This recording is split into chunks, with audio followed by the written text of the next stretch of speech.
Brought to you by V-Guard. Lok Sabha निवडणुकांमध्ये विजयी झाल्यानंतर खासदार सुप्रिया सुळे जे आहेत त्यांनी आज आमदार संग्राम थोपटे यांच्या फॅमिलीची भेट घेतलेली आहे। आपल्यासोबत आमदार संग्राम थोपटे आहेत। दादा, विजय झाल्यानंतर आज पहिल्यांदा ताई तुमच्या घरी आल्या होत्या, साहेबांची भेट घेतली, ज्याप्रमाणे तुम्ही लीडचं सांगितलं होतं त्याप्रमाणे तुम्ही लीडसुद्धा दिलेलं आहे, काय नक्की बोलणार?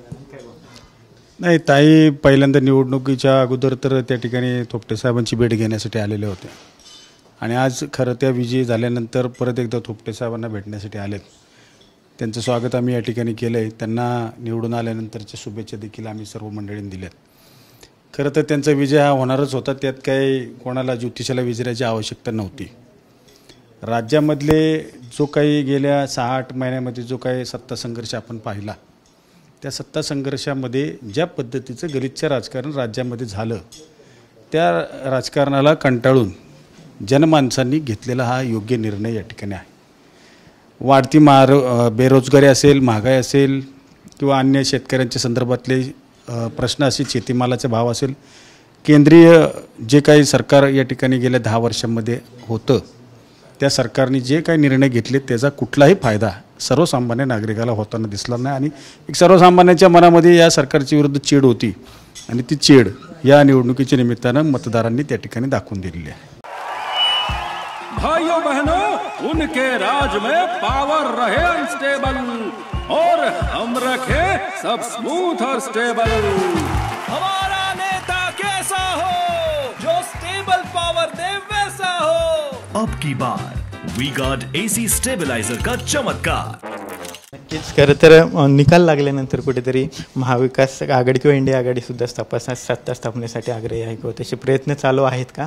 कारण आज विधान पाहिलं की आपण अनेक जण म्हणतात की ताई कृषी मंत्री व्हाव्यात किंवा केंद्रीय मंत्री नाही, त्या मंत्री व्हाव्यात याबद्दल आमची देखील शुभेच्छा आहेत, त्यात काही वेगळं सांगायची आवश्यकता नाही। परंतु शेवटी हा सगळा आकड्यांचा खेळ असतो। आज NDAचा आकडा असेल किंवा इंडियाचा आकडा असेल, हा आपण रोज टी व्हीवरती पाहताय आणि निवडून आलेल्या खासदारांची संख्या पाहताय। आता पाहू भविष्यकाळात काय होतंय, परंतु अपेक्षा आहे की हे सरकार त्या ठिकाणी आलं पाहिजे। पण आता शेवटी आकड्यांच्या खेळात कशा पद्धतीचा पाठिंबा कोणाला कसा मिळेल याच्यावरती पुढचा गणित त्या ठिकाणी ठरेल। उनका बैकअप सिर्फ कल तक और हमारा चांद तक। हमारा नेता कैसा हो जो नॉन स्टॉप बैकअप दे वैसा हो। अब की बार वी गॉट इन्वर्टर बैटरी का चमत्कार। खरं तर या पंचवार्षिकमध्ये महाविकास आघाडीचे 2 पक्ष जे आहेत ते फुटलेले होते। आता निकालानंतर कुठेतरी पुन्हा एकदा आमदार जे आहेत ते स्वपक्षात येऊ पाहत आहेत, अशी चर्चा आहे। असं काही आहे का? तुम्हाला याबद्दल काय माहिती? आता हा प्रश्न तर खरं तर त्यांच्या पक्षाचा निगडीत आहे। असं काँग्रेसमधलं तरी काही कोण फुटलेलं नाही, त्यामुळे काय हा प्रश्नाचं काय उत्तर द्यायची मला आवश्यकता वाटत। पण निकालाचा परिणाम आहे का? ज्या अर्थी महाविकास आघाडीचं यश मिळाले मोठं, त्या अर्थी सगळे परत येऊ पाहतात? नाही, निकालाचा परिणाम तर असेलच, परंतु त्या व्यतिरिक्त सुद्धा सर्वसामान्य मतदारांनी घेतलेला हा निर्णय आहे, लक्षात घ्या। सर्वसामान्य मतदारांच्या मनात काय होतं ते त्यांनी मतदानाच्या द्वारे त्या ठिकाणी दाखवून दिलेलं आहे। त्यामुळे आता नेते मंडळींनी त्याचा विचार केला पाहिजे। ताईंनी आज पुरंदरमध्ये बोलताना म्हटलं की राज्यात आता आपलंच राज्य येईल, महाविकास आघाडीचं राज्य येईल। निकाल पाहून असं वाटतं का आता 2024च्या विधानसभेमध्ये आता पुन्हा एकदा महाविकास आघाडी?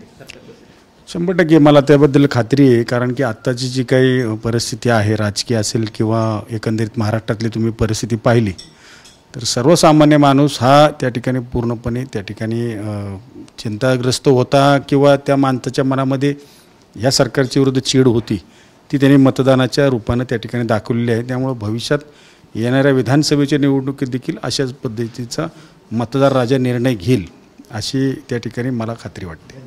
विविध राजकीय प्रश्नांवर आमदार संग्राम थोपटे यांनी आपले उत्तरं जे आहेत ते दिलेले पाहायला मिळतात। कॅमेरा पर्सन सुशांत राऊतसह Vinay Jagtap, TV9 Marathi, Pune. Brought to you by V-Guard.